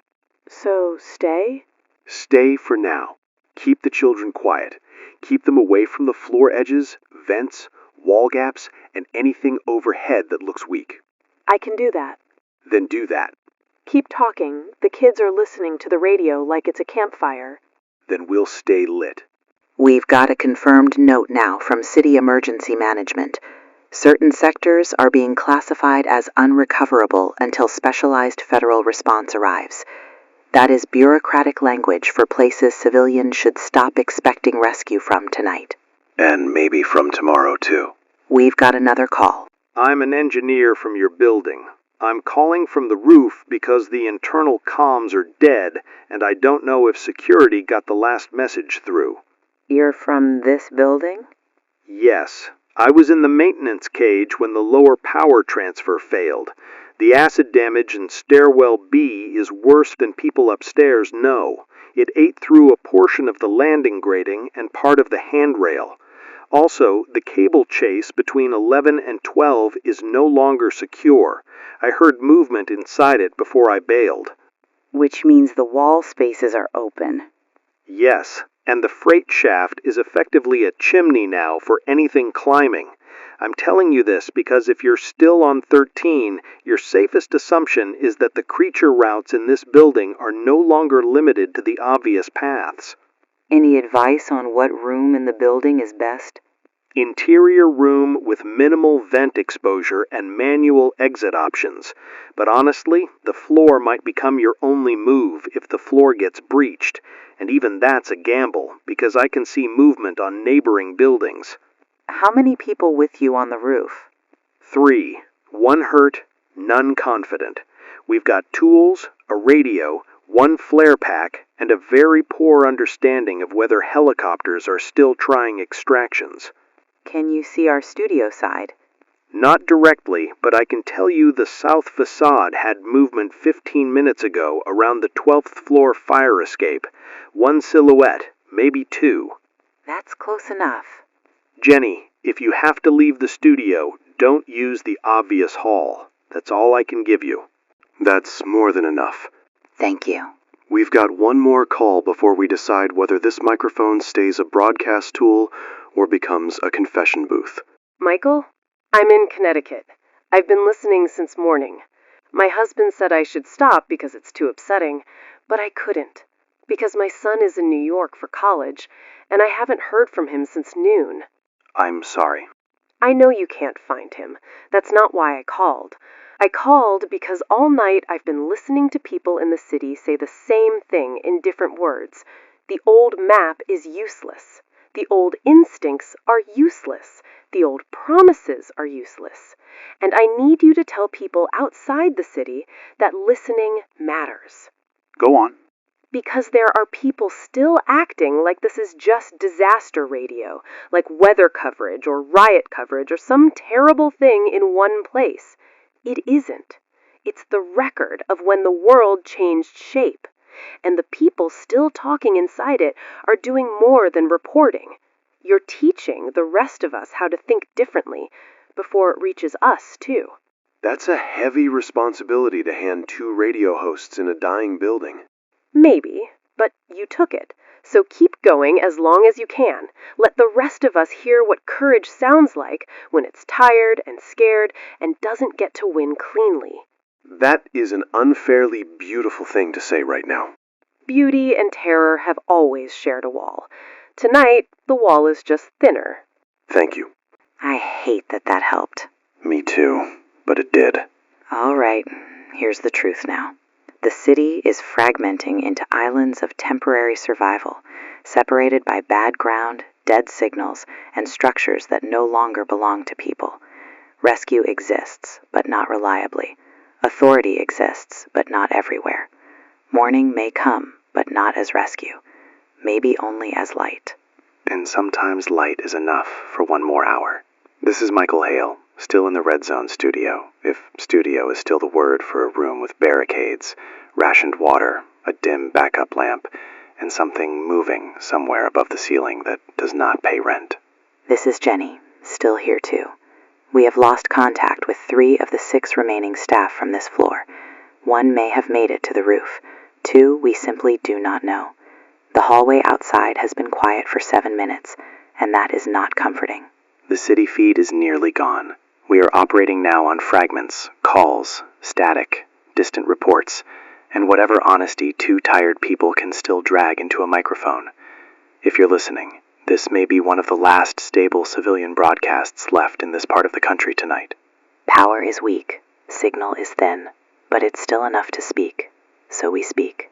The last regional summary we received before the line collapsed confirmed widespread xenomorph nest establishment across New York City, severe compromise of multiple metropolitan areas nationwide, suburban spread through evacuee contamination and infrastructure migration, and ongoing military actions with no guaranteed restoration timeline.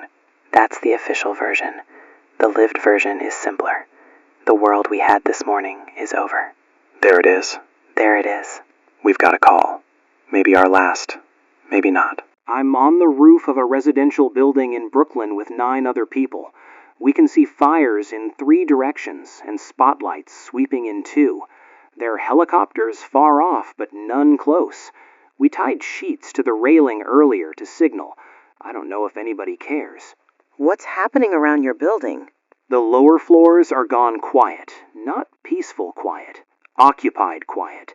We heard screaming from the stairwell hours ago, and nothing since. Twice we've seen one of the xenomorphs climb the opposite building wall and then vanish over the far side. So the roof isn't safe, just less immediately stupid than the floors below. Anyone injured with you? 1 bad ankle, 1 cut arm. No one knowingly exposed. We check each other for every cough now, like paranoid animals. That's not paranoia anymore. That's procedure. We were office workers this morning. A florist, a temp, an accountant, me, a guy who sells software. And now we're deciding watch rotations and who gets the wrench if something comes over the ledge. Humans adapt disgustingly fast. Yeah, that's either inspiring or humiliating. Haven't decided. I called because I wanted to say this to anyone listening. If you're alive with other people, talk to each other. Don't go silent just because you're scared. Silence turns groups into separate prey. That is excellent advice. Also, the city sounds different now. Less sirens, more wind, more single screams, not crowds. I think that means there are fewer crowds left. I think you're right. If you 2 get out, tell people the city fought. Messily, stupidly, bravely, loudly, but it fought. We will. We'll say it. We have another call. Michael, I'm in your building. 4 floors below, maybe 3. I don't know because I moved through a side office after the stairwell got hit. I work in legal. Or I did. There are 2 of us left in a conference room. Are you safe where you are right now? Safe enough to whisper. There's black residue under the door, and something in the hall drags against the wall every few minutes. Not running. Patrolling. Do not open that door. I wasn't planning to, but I need to tell you this. The vent grate in here just popped outward 10 minutes ago, like something from inside the duct pressed it and then lost interest. If you've still got vents open up there, you need to assume the xenomorphs can already reach your level without using the hole. Understood. One more thing. Someone from security came by maybe half an hour ago. Burned arm, limping. Said the roof route through the west utility ladder might still be clear, but not for long. He said if the 13th floor gets breached, don't wait for consensus. West utility ladder. Yes. He drew it on the glass with a marker and then kept moving. I don't know if he made it. That may save our lives. Then good, because I don't think ours are getting saved. Don't say that yet. Michael, I can hear eggs opening somewhere nearby. I didn't know what that sound was until tonight, but I know now. Then stop talking and conserve yourself. Keep away from vents. Keep low noise. If you get a chance at that roof route, take it. You too. West utility ladder. I heard it. Good. We've got another call. I'm the engineer from your roof again. We saw movement on 13 from the south side. I'm not calling to frighten you. I'm calling because timing matters now. How close? One xenomorph definitely on the facade near your floor. Maybe testing window ledges or maintenance brackets. Another moved across the laboring rooftop and vanished. We also just saw your external vent array twitch on the east side. So both outside and inside threat? Yes. If you're leaving, leave before it picks one route and commits. The west utility ladder is still accessible from 12, if the service hatch isn't already compromised. We just heard the same route from someone below. Then that's your route. Listen, I know you're still broadcasting because you think the signal matters. It does, but not more than the people making it. That is dangerously reasonable. I'm an engineer. Reason is all I've got left. Fair. Also, helicopters are not coming close enough anymore. Whatever extraction chance exists will be after dawn or never. So your best move is roof survival, not rescue fantasy. Understood. We may have time for one final call. Put them through. Michael, I'm the nurse who called way back this morning. From Queens. I don't know if you remember. I remember. I wanted to call before the batteries die because I'm on a roof now too. Different hospital. Smaller one. The first one fell apart by noon. We moved patients, or tried to. Most didn't make it. Some changed on the way. I'm sorry. Don't be sorry. Just listen. We spent all day trying to save bodies, and now I think the thing worth saving most was simpler. It was the effort. The fact that people kept trying, even after the rules of medicine stopped making sense. Even after the world became cruel in completely new ways. That matters. It does. And I need you both to hear this, because your voices have been in my ear all day while I watched things no one should ever watch. You don't owe the apocalypse your ending. If there's a ladder route, take it. If there's a roof, use it. If there's even one more hour to stay alive, take that too. That's difficult advice for radio people. I know. You think you owe the microphone until the lights go out. But maybe surviving one more hour is also a form of broadcasting. Maybe whoever finds the next radio needs to hear there were people who ran when running was finally the right choice. That is annoyingly wise. Nurses excel at annoying wisdom. Michael, all day I kept hearing screams stop suddenly. It changes something in you. But your station never stopped suddenly.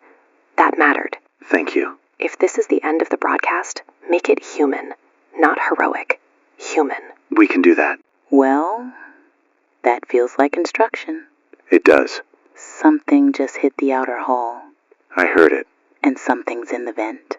I hear that too. So what do we do, Michael? We tell the truth for another minute. Then we go. All right. To whoever is listening anywhere, here's the truth as best we know it.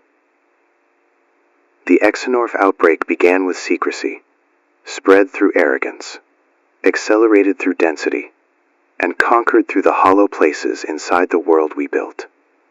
It took our tunnels, our basements, our hospitals, our shelters, our transit, our habits, and then our language.